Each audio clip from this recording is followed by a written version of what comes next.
السلام علیکم امینز، مزید اسلامک ویڈیوز دیکھنے کے لیے ہمارے چینل کو سبسکرائب کریں، شکریہ۔ لیکن جب آپ سوچتے ہیں تو پھر آپ کو نتائج اور زیادہ ملتے ہیں۔ تو کسی نے کہا مولانا یہ کوئی نئی بات تو نہیں ہے کہ انسان کی زندگی کا مقصد کیا ہے، ہدف کیا ہے؟ میں نے کہا کیا ہے؟ کہ یہی وما خلقت الجن والانس الا لیعبدون، مقصد خلقت یہ ہے کہ بندہ عبادت کرے۔ اچھا عبادت کیا ہے؟ تو کسی نے کہا نماز، کسی نے کہا روزہ، کسی نے کہا حج۔ لیکن جب میرے مولا سے پوچھا مولا عبادت کا مطلب کیا ہے؟ کہ لیعبدون کا مطلب ہے لیعرفون،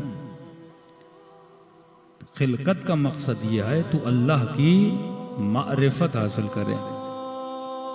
کیونکہ جب مقصد ایک چیز بنا عبادت، اور آپ کے ذہن میں عبادت کا مطلب یہ ہے کہ نماز، روزہ، حج، زکوٰۃ، تو نماز دن میں کتنی بار پڑھو گے؟ 17 رکعت، حج سال میں ایک بار، رمضان 12 مہینے میں ایک مہینہ، تو یہ مقصد تو پورا نہیں ہوا۔ مقصد تب ہے کہ میں 24 گھنٹہ وہ کام کرتا رہوں۔ تو آپ نے کہا مولانا یہ تو امپوسیبل ہے کہ بندہ 24 گھنٹہ مصلی پہ بیٹھے، پھر بھی بچوں کو کیا کھلاؤں، پیٹ کیسے بھروں، چند لمحوں کے لیے مجھے سفرے پر تو بیٹھنا پڑے گا کھانا کھانے کے لیے۔ تبھی معصوم نے فرمایا عبادت سے مراد ہے معرفت، کہ زندگی دینے کا مقصد، تجھے خلق کرنے کا مقصد یہ ہے تاکہ تو کیا کرے؟ اللہ کی معرفت حاصل کرے۔ دیکھیے کوشچن سے آنسر، آنسر سے کوشچن، پھر آپ کا آنسر آ جائے گا۔ اب سوال یہ ہے کہ اللہ کی معرفت کیسے حاصل ہو؟ اگر نماز مقصد خلقت ہوتا تو نماز تو کربلا میں لشکر مخالف بھی پڑھ رہا تھا، خوارج سے زیادہ نمازیں کوئی نہیں پڑھتا تھا۔ تو مقصد ہے معرفت، خلقت کا مقصد معرفت، قرآن کی آیت کی روشنی میں۔ اب اگلا کوشچن یہ بنتا ہے پھر معرفت کا مطلب کیا ہے؟ کہ ہم نے تجھے خلق کیا تاکہ تو کس کی معرفت حاصل کرے؟ اللہ کی معرفت حاصل کرے۔ پھر معصوم نے فرمایا من عرف نفسہ فقد عرف ربہ، جس نے اپنے نفس کی معرفت کو حاصل کیا اس نے خدا کی معرفت کو حاصل کیا۔ یعنی سارا گھوم پھر کے تو پھر اپنے پاس آ گیا۔ اسے اگر تو نے پہچان لیا خدا کو پہچان جائے گا، اپنے وجود کو اگر تو سمجھ گیا خدا کو سمجھ جائے گا۔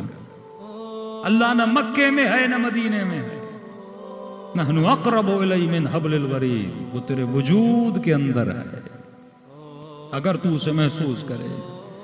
تو اب مجھے کس کی معرفت حاصل کرنی ہے؟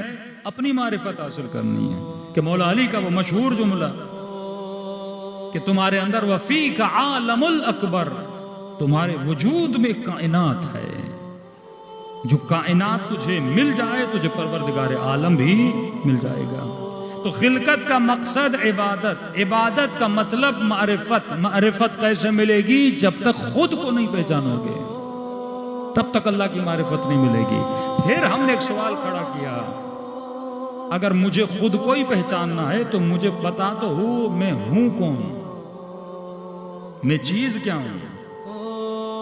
اگر میں نے اپنی ڈیفینیشن یہ بتائی کہ ایک میٹرک پاس بچے سے پوچھو کہ انسان کیا ہے، کیونکہ اگر تجھے یہ نہیں پتا میں کیا ہوں تو اللہ کو نہیں پہچان سکتا۔